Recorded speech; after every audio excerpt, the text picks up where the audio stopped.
Digestion is a vital process within our body. It actually sustains all life processes, as by digesting our food we are able to absorb the nutrients we need to fuel metabolism, respiration and other vital body processes. To understand digestion, there are quite a lot of areas that we need to talk about. So first of all, we'll be talking about digestive structure and function.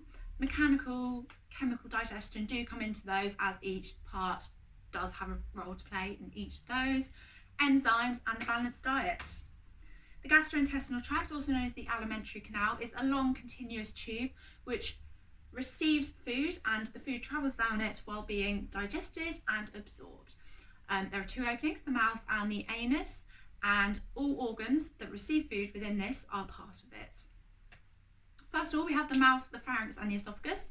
The mouth also includes the teeth and the tongue, and basically begin the process of digestion through mastication or chewing, which is for mechanical digestion, as it involves the body physically breaking up the food.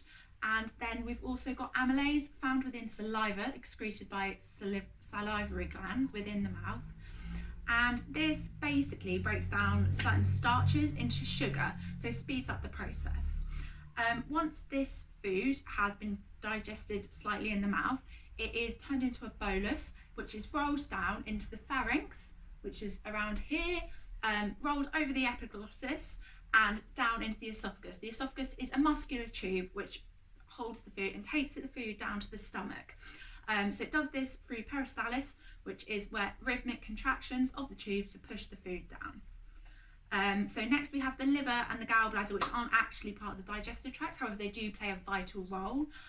They both are responsible for the production and storage of bile, which is used to break down lipids in the small intestine. So they release the bile through bile ducts, which travels into the digestive system. The stomach has a couple of different ways it digests food, the main one being mechanical, in that it uses its muscular walls to break up the food by churning. It also releases gastric juice, which is released from the gastric glands and contains water, hydrochloric acid, mineral salts, enzymes and intrinsic factor. Intrinsic factor breaks down vitamin B, so is therefore essential for life. The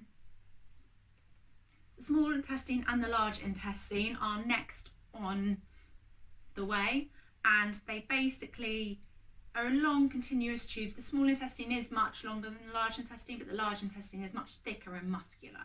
So the small intestine is made up of three parts: the duodenum, jejunum and the ileum. These join together, and basically the food is digested at various points throughout this. So nutrients are absorbed through the walls, through villi, which are finger-like projections of the walls of the small intestine and bowel, and basically increase the surface area so more absorption can take place. The large intestine, food enters at the cecum. It then travels through all of the four parts, the first being the ascending colon, the next transverse colon, next descending colon, and then the sigmoid colon. Ascending and transverse colon are both responsible for absorption of nutrients and water. They basically turn the waste matter into fecal matter, so it can be rejected by the body. The descending colon is where the feces is actually stored in the body before it moves on to the sigmoid colon. In the sigmoid colon, the pressure is increased through muscular contractions to force the fecal matter out through the anal canal and out of the body, therefore disposing of any waste products and any waste. Enzymes are specialised protein molecules which are used to catalyse or speed up reactions. So they basically aid the body by making the food easier for it to digest. So for example, amylase breaks down starch within the mouth to make it a simple sugar, so it is more easily absorbed throughout the digestive system. They are specialised, so it's often known as a lock and key mechanism. For example, pepsin works on proteins found in the stomach, so it is suited to an optimum pH of about 1.5 to 1.6%, which is very acidic. Pancreatic lipase is found in the pancreas. It works on fats and is suited to a pH of about 7 to 9. 7 is neutral, 9 is slightly alkaline, so it does work well within the small intestine. The importance of a balanced diet is to provide us with the sufficient and appropriate amounts of nutrients we need to sustain body functions, and there are a number of consequences of not following a balanced diet. In general, it is recommended to consume about 50 to 60% of carbohydrates, which are made up of starchy foods, including pasta and bread. Whole grain varieties are preferable as they contain fibre, which is important for digestive motility, and it also just improves gut health. Protein can be made up of a couple of different areas. There are animal proteins or non-animal proteins. Animal proteins are complete, meaning you don't have to consume other forms to ensure you fulfill the entire amino acid profile. However, plant-based proteins like beans and pulses, you do need to consume more than one type in order to fulfill your amino acid requirements. Fats are required in about 25 to 30% of the diet.